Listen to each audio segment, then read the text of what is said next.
நீ என்ன எப்போ பார்த்தாலும் டிஎம்கேக்கு சப்போர்ட் பண்ணுற, நீ என்ன ஊப்பியா அப்படின்னு கேட்டுட்டீங்க. நான் சப்போர்ட் பண்ணலை.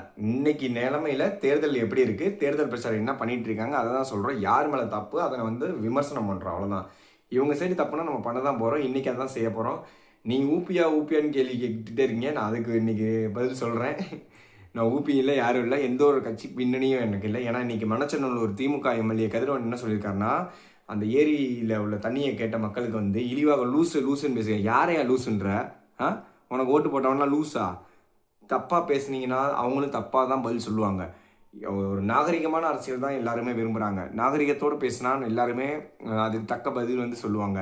தப்பான ஒரு இழிவான அரசியல் நீங்கள் செஞ்சீங்கன்னா மக்கள் அதோட விளைவை வேறு மாதிரி காட்டுவாங்க. பார்த்துக்கோங்க. யாரை பார்த்து லூசுன்றீங்க? ஓட்டு போட்டவங்கள. மணச்சநல்லூர் எம்எல்ஏ திமுக எம்எல்ஏ கதிரவனா வந்து அவங்க தலைமை கண்டிப்பாக கண்டிச்சே ஆகணும். இந்த மாதிரி செயலுக்கு அவர் கண்டிப்பாக மன்னிப்பு கேட்டே ஆகணும் அந்த மக்கள்கிட்ட.